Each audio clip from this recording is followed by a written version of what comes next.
One of the master mentors of the International Institute of Pneumatology asked 5 questions for the benefit of all, and I thought that I should share this outside of our community. These questions are: number 1, what was the understanding of love to the biblical authors?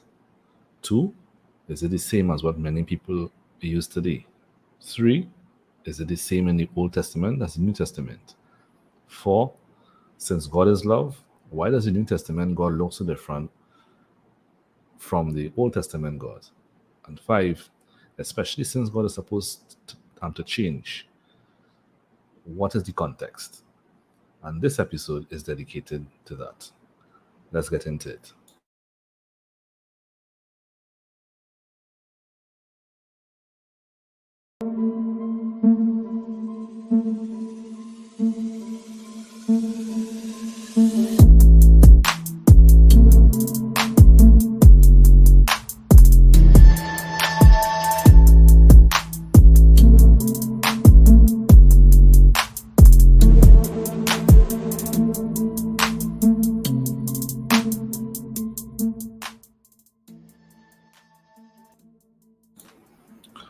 Boom! This is Zainul Fogel, the Christ Pneumatologist. My name is officially Zain Pierre, and I am master trainer and founder of the International Institute of Pneumatology, that is dedicated to the pragmatic and experimental research of the ancient Hebrew principle of biblical literature and the energetic physics or spiritual function of spirit and human energy. This question in particular is actually asked by one of the master mentors of the International Institute of Pneumatology, and he asked this question for the benefit of all. The answers that I'm about to share in response to these questions are actually based on original research at the International Institute of Pneumatology, where we have actually found that the ancient Hebrew principle of biblical literature is the name of God. What does that mean? That unbeknownst to the entire Westernized Christian community, after almost 1900 years, our research has actually revealed that the name of God is a lot more than just a label. It is a law of function which translates into a cognitive law. That means that the scriptures in particular is supposed to be seen through the law of the self-existent and the eternal, which is the principle of Yahweh, which is actually what the law of the Lord means, which is called the Torah of Yahweh. Even though the Torah means instruction and teaching, it also means precepts. And if it is a teaching, then it must be precepts that are actually being taught, which translates also into principle. So we understand that the scriptures in particular are all based on the principle of Yahweh, which translates into being the principle of the self-existent and eternal.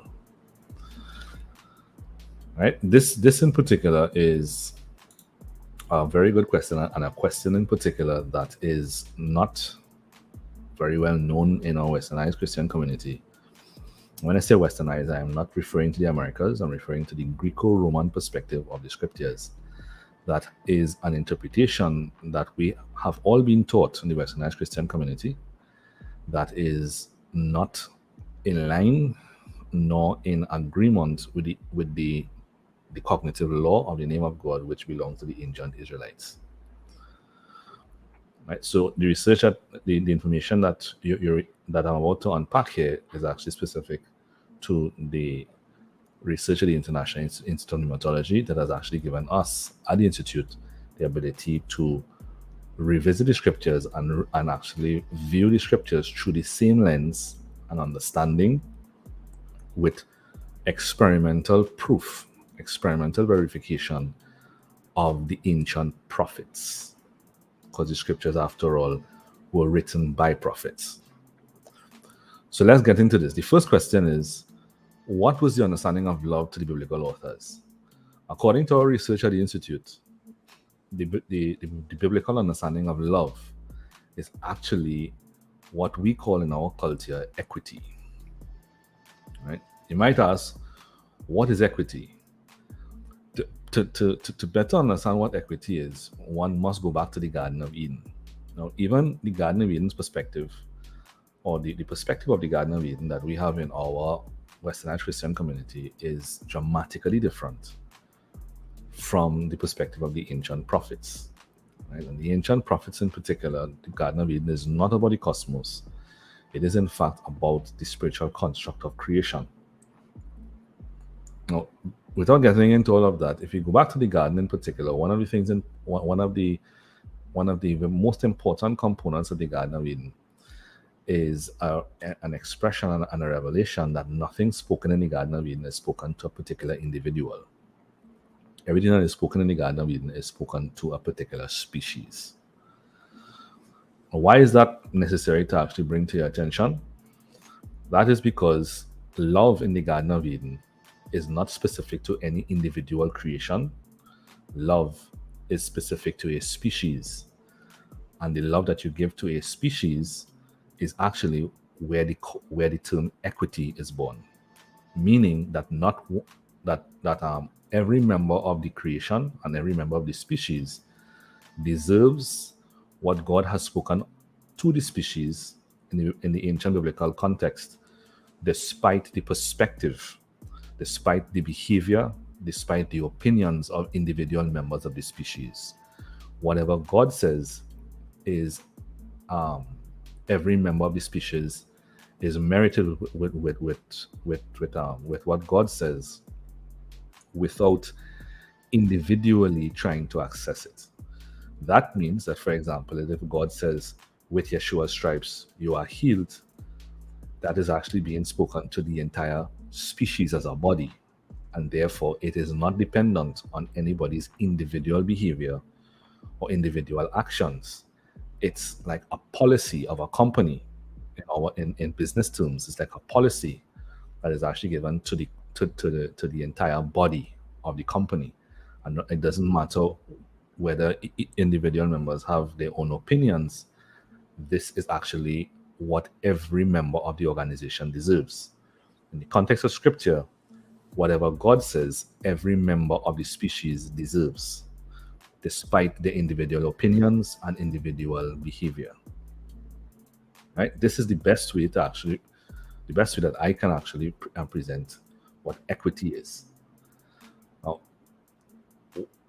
most people might actually think that equity is also equality, and equity is not necessarily equality. Right? If you look at the scriptures in particular, the Torah actually gives a very, and Torah meaning the first 5 books of the Bible, it gives a very comprehensive approach to what equity is. And that means that whatever God says, every member of the species deserves, despite their shortcomings, despite whether they make wise decisions or not. Whatever God says is what they deserve. Now, equity in particular also means that where we see equity being demonstrated, for example, in the wilderness, when the manna falls from the sky. And it was actually, I'm paraphrasing, it actually written that those who needed much would actually pick up what they need and what they needed, and those who needed little would pick up what they need. And nobody would actually have more than the other, because it means that you get what you need particularly. So equity is not equality, as in everybody's supposed to receive the same amount. Every family in the wilderness would receive the same amount of manna. It meant that everybody got what they needed. And if the family was large, they got what they needed to feed the entire family. If this family was small, they got what they needed to feed that small family, and none was left without. Nobody was hungry, and nobody had surplus, which means everybody got what they needed to be in peace, to be whole. Equality, on the other hand, is the perspective, would have been the perspective that the manna that fell from the ground would have actually needed to be quantified, and every particular family gets the same amount. And whether the family is large or small, they have the same amount. And if it's large, some people can be left hungry. And if it's small, if the family is small, that family could have a surplus. And that means that not everybody is actually tended to. Right? This is the perspective of love in the scriptures. Equity. Now, one of the things in particular that you notice in the Bible, that there's also, even though God is love, you notice a demonstration of anger and wrath, right? And that's because equity hates oppression. Equity hates oppression, because if equity is love, and love is defined as equity, especially by the ancient prophets and the context of equity in the scriptures, anything that oppresses the right of any other being from getting what God mandates and commands that they should get as a species and not be judged individually is actually interpreted in the scriptures as oppression, according to the ancient prophets' perspective. That in particular is not seen as something that is easily looked over, because what God is love, and therefore he is equitable to all. Any sense of inequity is considered oppression, and that oppression is met with a form of hate. And it is not that God is hateful. What God is actually doing is hating the destruction of love, because love defends itself. Right? If you are functioning equitably, then you function in love, and love therefore means that no one is supposed to be robbed of the right to receive what God said everybody should receive. And therefore, hate in the Bible, for those, for example, in the scriptures in Psalms, it would say, those who love God hate evil. It's the same thing as saying those who love equity hates inequity and hates oppression, which would be considered evil. The next question I was asked is the love that we see is the same as if the love that we see today in our modern world and the Westernized Christian community, is it the same perspective of love that people use today in Christian culture, in the Westernized community, Westernized Christian community? And this is absolutely not. Now, unfortunately, within the statistically more than 3,000 denominations that exist in the modern Christian community, love has never been explained. I have not met one believer in Christ that has actually understood love to be equity. Love, in particular, most denominations refers to Jesus's perspective of love. When he said, "This commandment I give, that you should love your neighbor as you love yourself." And unfortunately, because the Westernized Christian community did not have the ancient perspective of the scriptures, we've had Westernized church fathers, persons who did not come up under the thought heritage nor the cultural heritage of the ancient Israelites, like the ancient prophets did, and like Jesus did. Jesus was taught and schooled in it. The Westernized Christian community, Westernized church fathers, as we know it in the Westernized world, with all due respect to them, their interpretations of the scriptures had nothing to do with the ancient Israelites' perspective of the scriptures. And so, because it was not being understood that love is equity within the many 3,000 denominations, it has been assumed, unfortunately, that when Jesus says, "Love your neighbor as you love yourself," it has been assumed that that is actually specific to kindness and being gentle. Because we see Jesus, it has been Jesus in the Western Christian community has not been taught realistically to being the expression of God's name, which is Yahweh. And Yahweh means self-existent and eternal. And the self-existent perspective means that you are the self-existent perspective, or the self-existent cognitive law, translates into what we call in our society today self-determination. and love through the lens of the self-determining one, as through the lens of self-determination means the respect and the regard for the self-determination of all beings, of all men, and therefore equity. Again, equity. Now, in our culture, we actually assume that when Jesus said, love your neighbor as you love yourself, that he was referring to kindness and gentleness. And that is not what he was referring to. As a matter of fact, not many people are aware of the fact that when Jesus says, love your neighbor as you love yourself, that was no new commandment that Jesus was giving to anyone. Jesus was actually quoting scripture, the law, and that actually comes from the book of Leviticus, chapter 19, verse 18.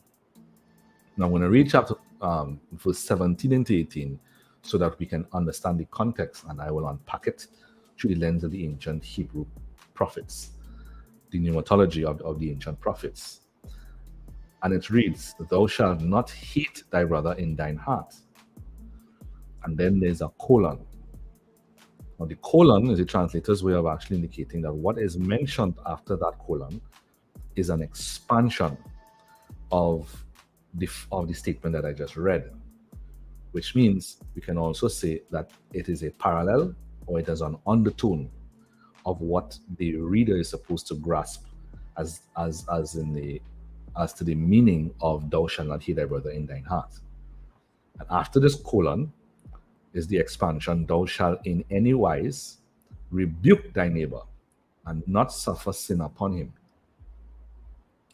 What does that mean? It means that hate means inequity, as I mentioned. And if you hate your brother, you're actually not allowing your brother to experience what Yahweh said or what God says that he should experience, according to the understanding. And where there is inequity, you are not supposed to be gentle and kind to the oppressor. You are supposed to rebuke your neighbor, rebuke the person that is stifling the right of equity of another creation, and not suffer sin upon him.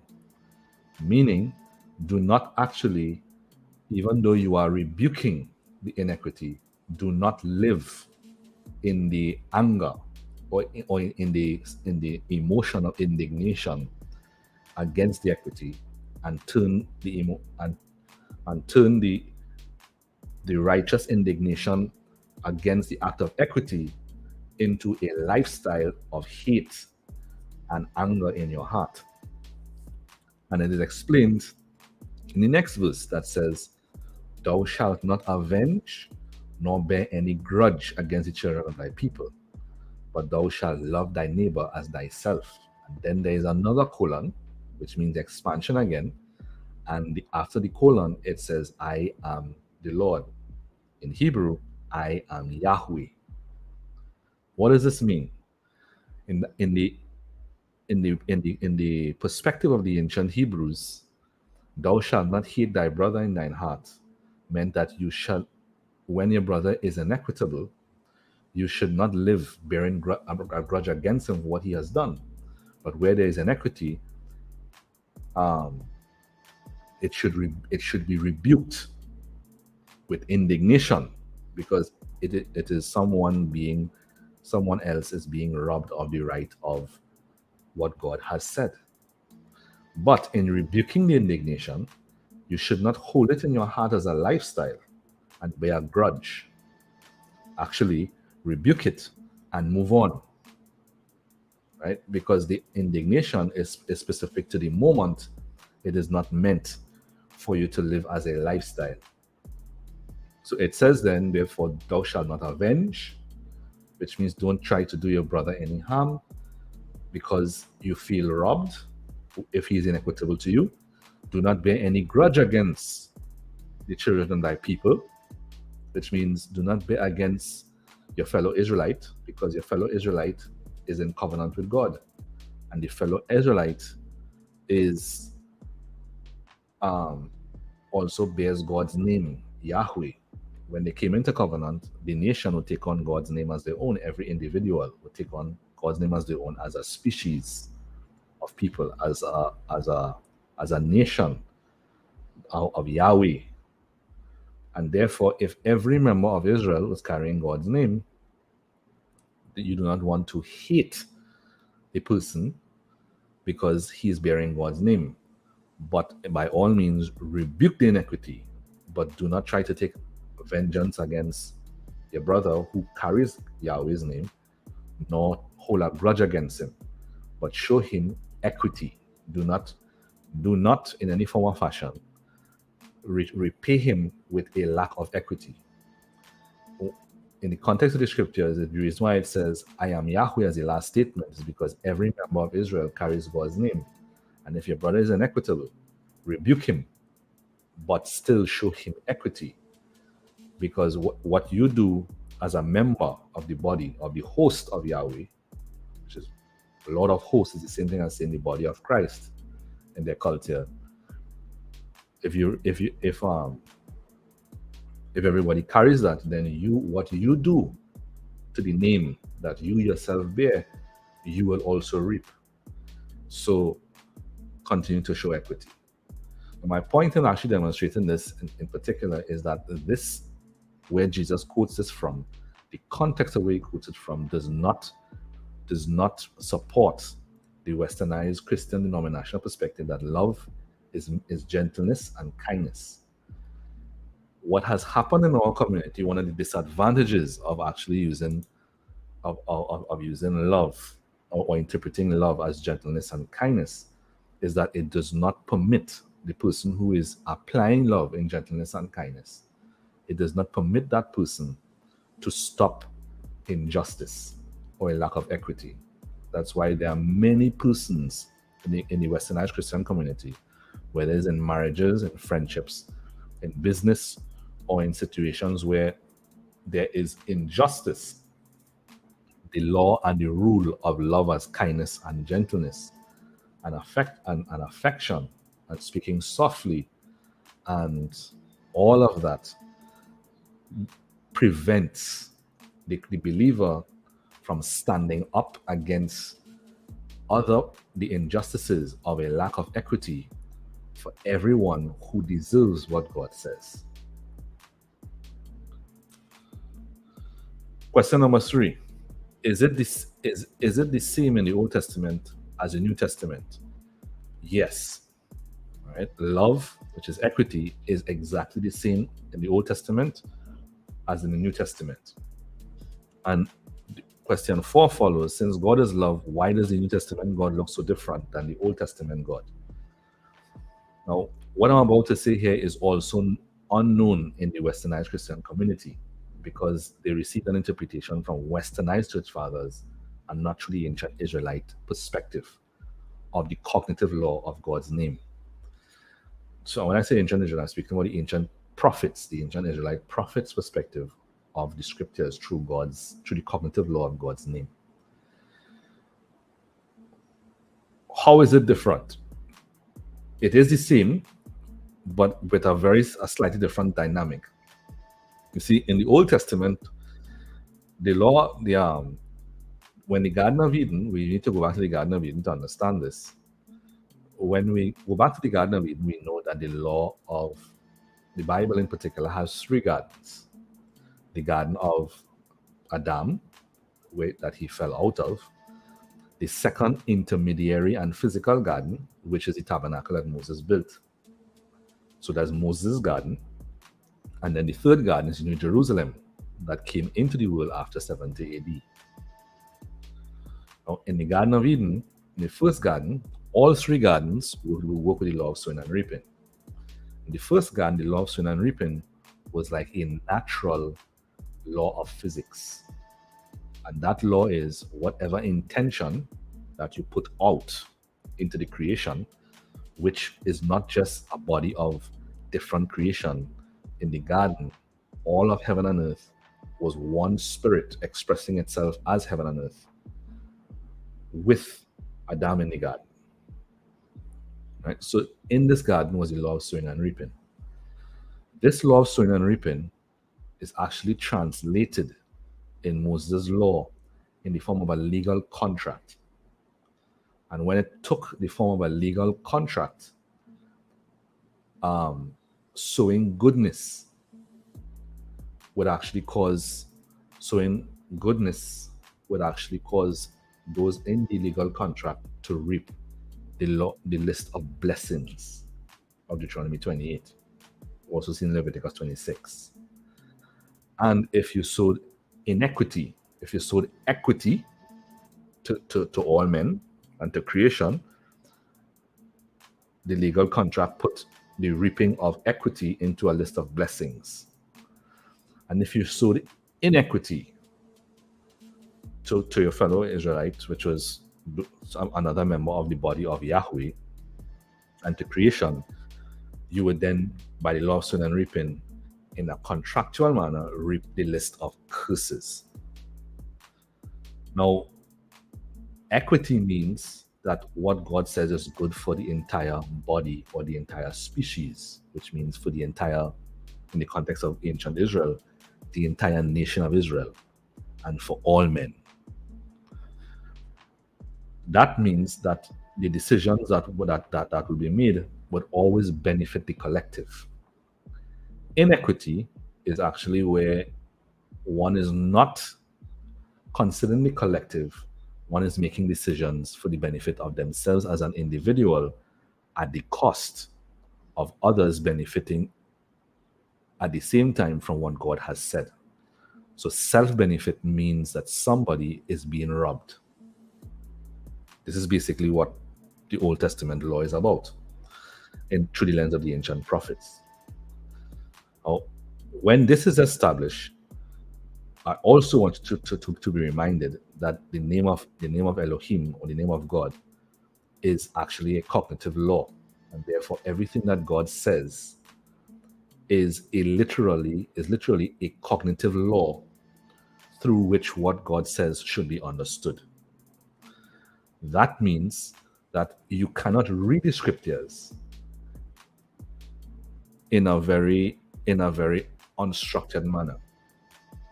The law of the name is that everything that God says is through the cognitive law of his name, or the psychology of his name, and that means it should be understood from a self-existent perspective. That means everything that God says must be understood through the law of self-determination. On the other hand, if you're not interpreting the scriptures through God's name, you're not going to be functioning through self-existence or self-determination.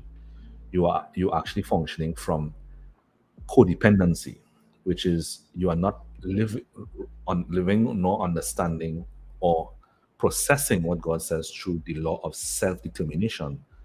You are using something outside of you to interpret what God says. And unfortunately, the westernized Christian community has always used something outside of themselves, of their own self-determination, to interpret what God has said. And that, where we have 3,000 denominations, that means that there have been 3,000 different priorities that have been used to try to interpret the Bible and to interpret the law of God. And because of this, it is very confusing to the westernized Christian community to try to understand why is that God saying he's love, but he is seen as a wrathful God, and he's actually destroying nations. And all of this is rooted in the perspective that you have never read the scriptures through the law of self-determination, which is the cognitive law of the name. Now, why am I saying that? Because in this perspective, the name is the lens or the glasses through which one must understand Moses' law. And this name is actually defined to Moses in the book of Exodus chapter 34. When you read Exodus 34, specifically verses 6 and 7, it reads accordingly. And what I'm about to read here is actually how Moses understood, and all prophets understood, and priests of Israel understood how the law was supposed to be applied. This is going to be very different. If you are a Christian, what I'm about to read here and unpack for you is going to be dramatically different from what you were taught. Verse 6 reads, and Yahweh, I'm going to interchange the word the Lord with Yahweh, And Yahweh passed by before him, speaking about Moses, and proclaimed his name, which was Yahweh, Yahweh Elohim, merciful and gracious, long suffering, and abundant in goodness and truth, keeping mercy for thousands, forgiving iniquity and transgression and sin, and that will by no means clear the guilty, visiting the iniquity of the fathers upon the children and upon the children's children unto the third and to the fourth generation. Now, many of us have actually read these two verses here, and because you do not understand the construct, the Hebrew construct of the scriptures with its parallelisms, as well as the way this is communicated through the lens or the cognitive law of the name, you just assume that that's just a definition, you read past it. In the lens of Moses and the Old Testament prophets, this name is a definition. And the definition of this name defines the spectacles or the perspective, the lens through which the law of Moses should be applied. Pay attention, because what I'm about to say here is unknown in 3,000 Westernized Christian communities. The name starts off by saying Yahweh, Yahweh Elohim, merciful and gracious. Notice that mercy and grace is not a New Testament concept. It's a concept that Moses applied also. And I will give you an example. Yahweh, Yahweh Elohim, merciful and gracious, long-suffering and abundant in goodness and truth, keeping mercy for thousands, forgiving iniquity and transgression and sin, keeping mercy for thousands, forgiving iniquity and transgression and sin. That is considered the first half of this definition. In the ancient prophet's perspective, the second half of the definition of this name starts with that will by no means clear the guilty, visiting the iniquity of the fathers upon the children and upon the children's children, on the third and to the fourth generation. Now, if you are reading this through the lens of using something externally to try to explain this, one of the things that you're going to do is believe, number one, that this is actually specific to a physical application, which means God is going to be merciful, long-suffering, and when he's actually by no means clearing the guilty, that this is actually going to translate into generational curses. Because this is not understood through the cognitive law of the name, which is self-determination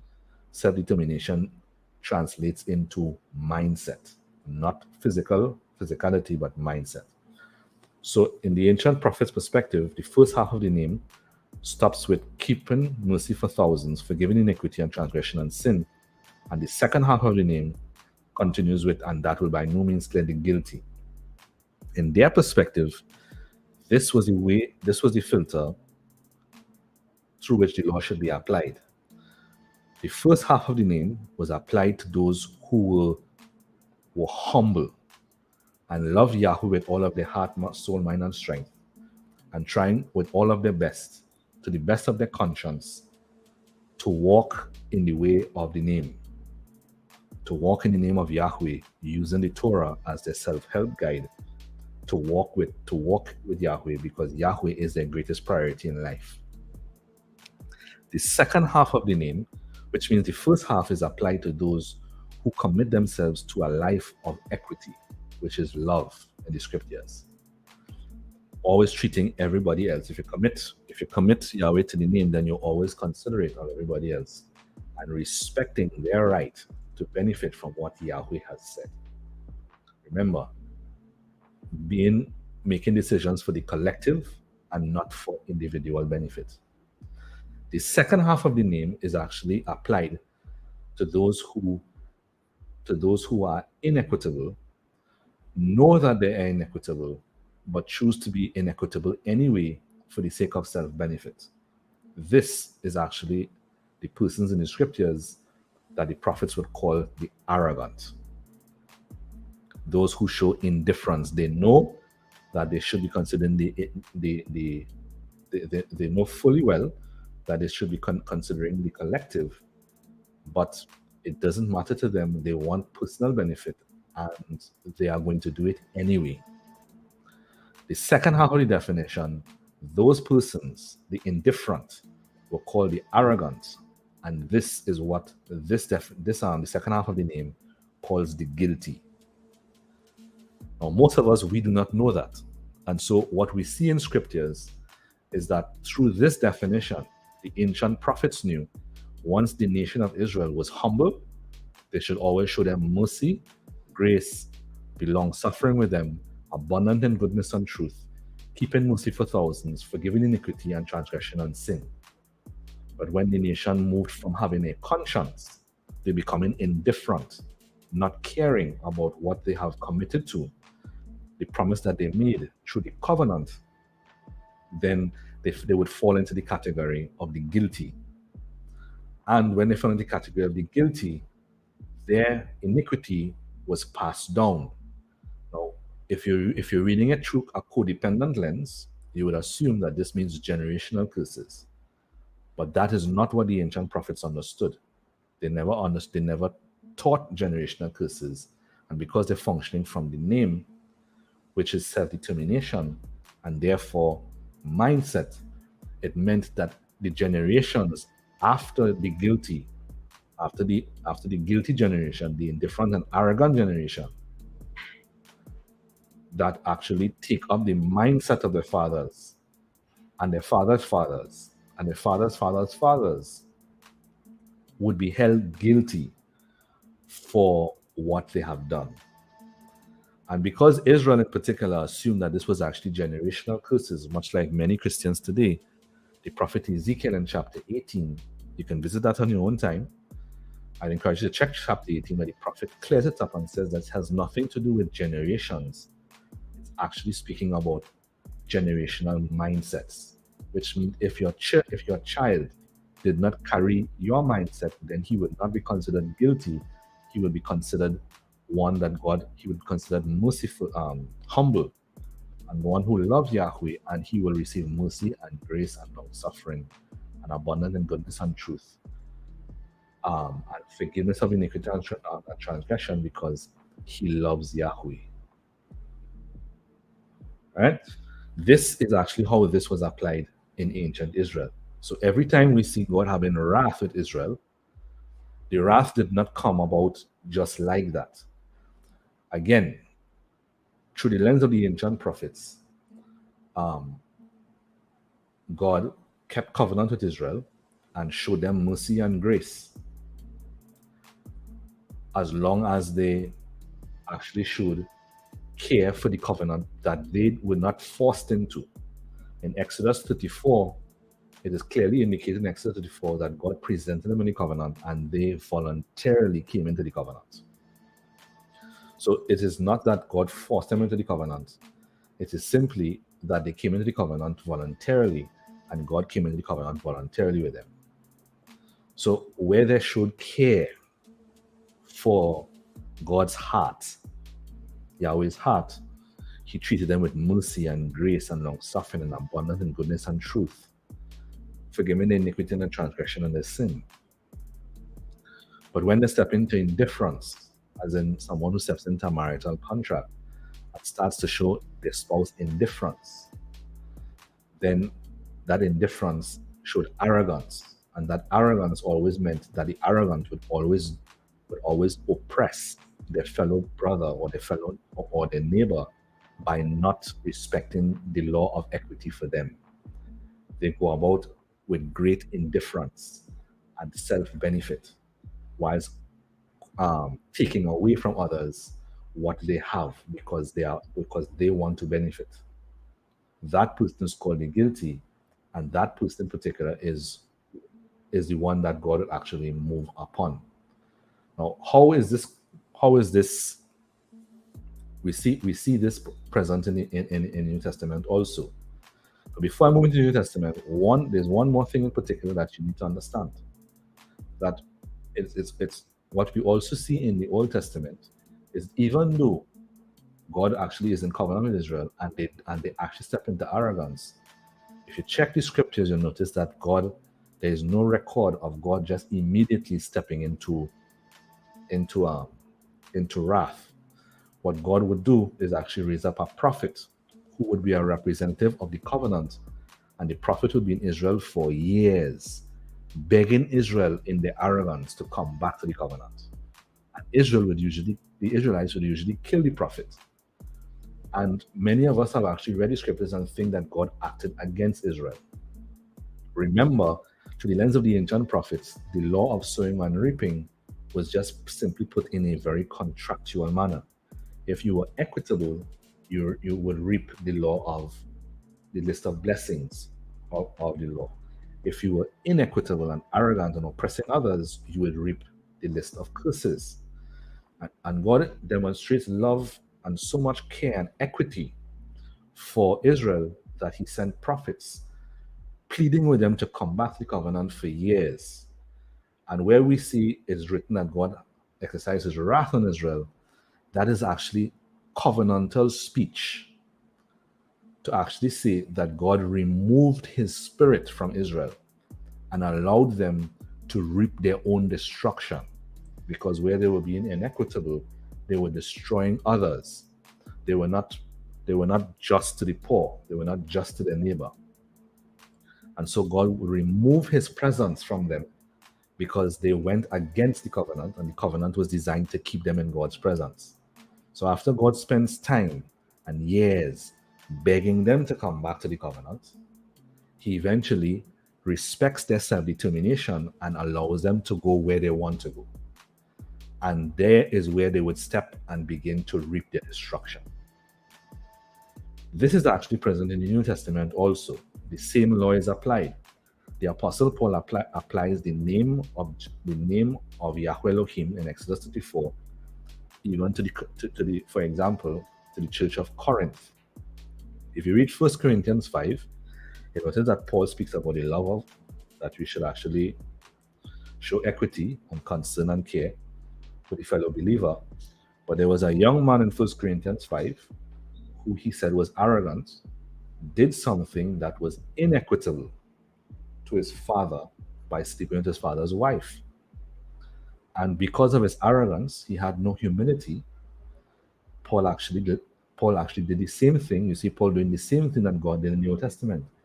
Paul removed his presence from him, the presence of God from him, and said, handing over to Satan, which in the New Testament context most likely means that he put them out in the church, because Paul called Rome and their perspectives Satan. So handing him over to Satan meant either that Paul allowed authorities to arrest him for his illegal act, or Paul excommunicated him from the church so that he would be amongst the Roman soldiers and in Rome without the support of the believers. So you see Paul doing the same thing, removing the presence from somebody by respecting their self-determination to be inequitable and leaving them to their destruction. Paul does this to somebody called Alexander and another person called Hymenaeus. He pleads with them for some time to state the truth. And when they don't, he removes the presence of the church from them. Just like God in the Old Testament, God did not act against Israel. His wrath meant that he removed his presence from them and allowed them to reap the destruction. Now, some of you may ask, what about the destruction of the nations? And one of the things in particular that is misconstrued in our Westernized Christian culture is that we are accustomed with a civilization where we have an entity called the United Nations, and we have international law that actually enforces the maintenance of boundaries and the establishment of nations. In ancient times, there was no United Nations. The largest nation, the most powerful nation, was the nation that would bully other nations and take them over. That is how it functioned in the ancient world, which means you had to kill or be killed. Now we read in the New Testament, that God tells leaders such as Joshua and other leaders to go and to wipe out a nation, to kill man, woman, child, to kill the animal, and in some cases, to kill even the animals. And we watch that and we think that is horrific. But we read that through our westernized comfort, number one, and not understanding how the law was applied. Remember, I just mentioned that Exodus 34, verse 6 and 7 explains the first half of God's name, explains how the law is applied to those who maintain equity, respect them, show love, build them up, long suffering, abundant in goodness and truth. But to those who are indifferent and showing inequity, causing destruction to the right of equity to every human being, they were guilty, and you would actually face indignation. Now, in the New Testament, this name, the definition of this name found in Exodus 34 and in verse 6 and 7, is actually summarized by both James in the New Testament and Peter. Instead of they quoting the whole definition, what they say is God is God is gracious to the humble, and he opposes the arrogant. Now, once you apply this to the scriptures, the ancient prophets wrote through this lens, which means through that lens, it is understood as an undertone that the nations that God instructed that be wiped out, that most westernized Christians and those who leave Christianity and atheists call God promoting genocide. It is an undertone in the scriptures of the ancient Israelites and the ancient prophets that God moved against them through the definition of the name. And if you do some research, you realize that the nations that they were actually told to eliminate, man, woman, child, and even animal, there are two things that you see very clearly. Number one, all of these nations that were actually told that were actually all of the nations that the leaders of Israel were told to eliminate, these nations were very inequitable nations. They were very hostile and they were bullies. They would take what doesn't belong to them, walk into land, rape women, take children, be very hostile to children, and they would take over your territory. And because they were very ruthless, the only way to actually deal with them was not to actually be kind to them, was to actually withstand them, oppose them, and eliminate them. That's number one. Number two, for most believers and atheists, if you want to be intellectually honest and follow the context of the scriptures, you'll notice that in one part of the scriptures, it says that Israel eliminated the nation. But a few chapters later, you'd realize that Israel is speaking to the same nation. And in the context of the scriptures, it's actually not the entire nation that was that was eliminated.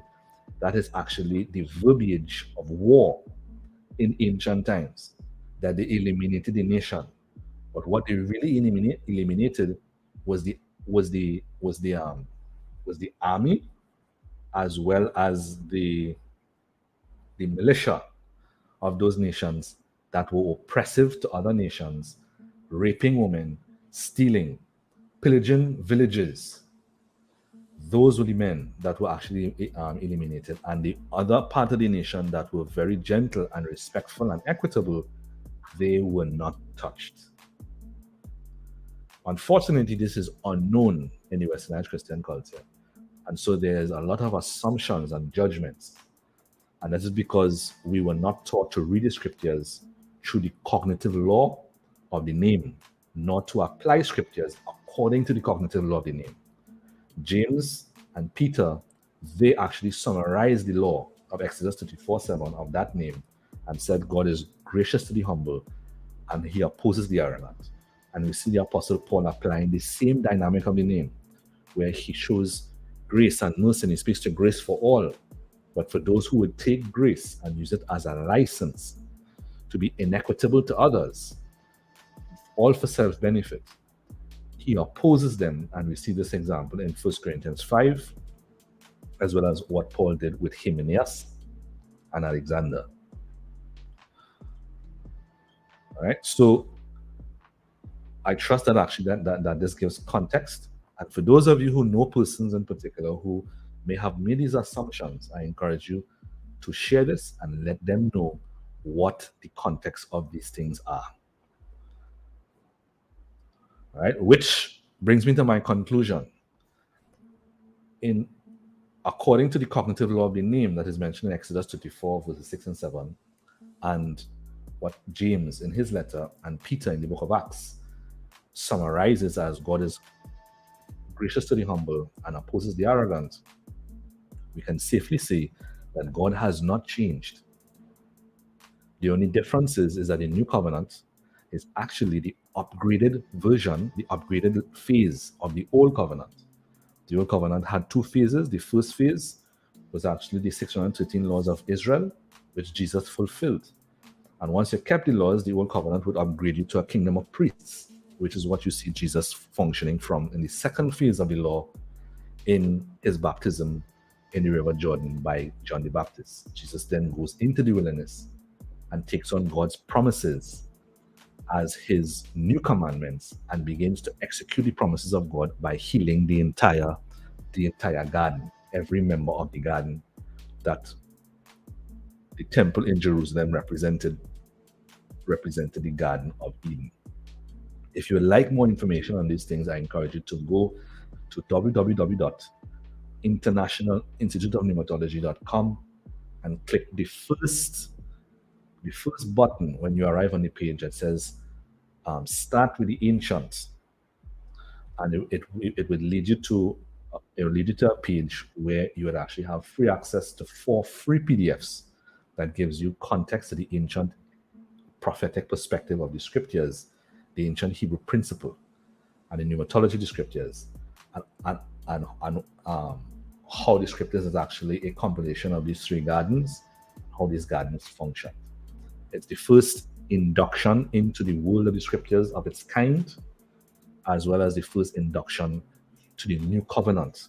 For anyone who would actually like to know what the new covenant is and how to walk in the full engagement of the new covenant, to step into the supernatural realities of the New Jerusalem that we are living in now, go to www.internationalinstituteofpneumatology.com. So, in conclusion, this is to say that the God of the Old Testament is the same God of the New Testament. You may not have understood the dynamics of the law, how it was applied, and seeing that what God, all of the wrath and the elimination of nations, was not to innocent people, it was inequitable people that were actually oppressing the equity of others. And the more arrogant you got, the more force that was necessary. This is the same thing as someone in today's world who is showing a sense of self-benefit and wants to be inequitable to nation, to you and to your family, and they want to come inside of your home and rape your wife and cut your children's throat and take your food and go. And they come back and they do it again and again and again. And up comes the nation of Yahweh, and they see what they are doing, and you are ruthless, you have no conscience. They are not going to give you mercy, sir. You are actually going to face the blade because you are actually oppressing others without conscience. And usually if you're speaking to somebody like that, they are not going to humble themselves because you say God loves you. That is actually a perspective of the modern Christian community that is actually leading to many women being battered in marriages and people in very uncomfortable and disadvantaged positions. And we have the Christian community in 3,000 denominations saying, show them love, which they interpret as kindness and gentleness, instead of stopping the inequity, stopping the oppression. And this is why in the New Testament, we see the church actually coming together and thriving, because it is a community that has something that the general world does not have. Everybody is seeking their own benefit in the world. When Peter, James, and John brought the church together, it was the first time that people would actually come into community and experience love, which is equity. And we see this demonstrated where they would sell their possessions. They sell their possessions and make sure everybody had equitably. Love is equity, not gentleness, not kindness, equity. To the humble, you are gentle and kind. To the arrogant and to the indifferent, you oppose because they are destroying the equity of the creation that allows life to thrive. If you'd like to get more information, again, www.internationalinstituteofpneumatology.com. And if you would like to actually get more personalized attention or be able to actually receive some sort of guidance and discipleship with regards to walking in the new covenant and renewing your mind to the ancient Israelite perspective, you can also come to patreon.com and sign up at the membership of your inclination. Patreon.com/Zane, ZANE _EL Fuego.